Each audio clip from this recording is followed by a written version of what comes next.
সুযোগ কিন্তু আসে না বারবার।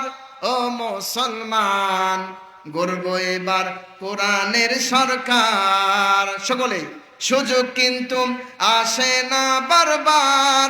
ও মুসলমান, গর্ব এবার কোরআনের সরকার।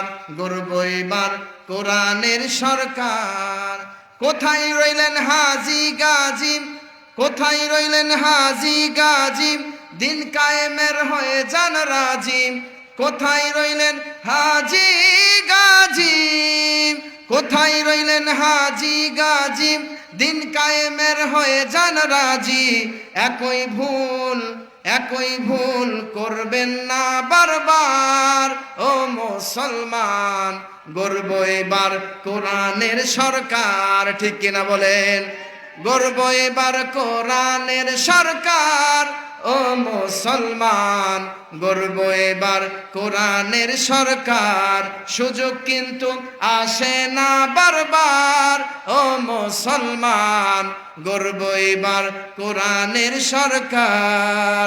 কোথায় রইলেন শ্রমিক মজুর, করব মোরা বৈষম্য দূর।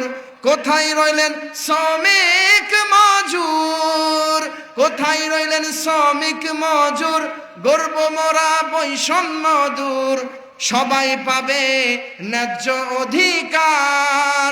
ও মুসলমান, গর্ব এবার কোরআনের সরকার। সুযোগ কিন্তু আসে না বারবার।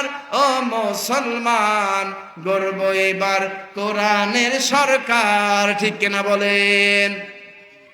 সম্মানিত দিনী মুসলমান, হযরতে খুবাইব রাদিয়াল্লাহু তাআলার কথা মনে আছে নাকি? আছে তো নাকি? মন খারাপ করলেন? কোরআনের সংসদ চালান দেখে মন খারাপ করলেন? হ্যাঁ, মন খারাপ করলেন? মন খারাপ তো করবে মুনাফিক। মুসলমান কখনো মন খারাপ করে না। কথা বলেন ঠিক কিনা? কারণ আমরা মুসলমান, আমরা কোরআন মোতাবেক চলবো ইনশাআল্লাহ। আগামীর বাংলাদেশও কোরআন মোতাবেক চললেই দেশের শান্তি আসবে ইনশাআল্লাহ। আমার কথা না বাবা, হাদিসের কথা, রাসূলের কথা, আল্লাহ তাআলার কথা। আল্লাহ বলছে কোরআন অনুযায়ী তুমি জীবন যাপন করো, তাহলেই তোমার জীবন সুন্দর হবে। কথা বলেন ঠিক কিনা?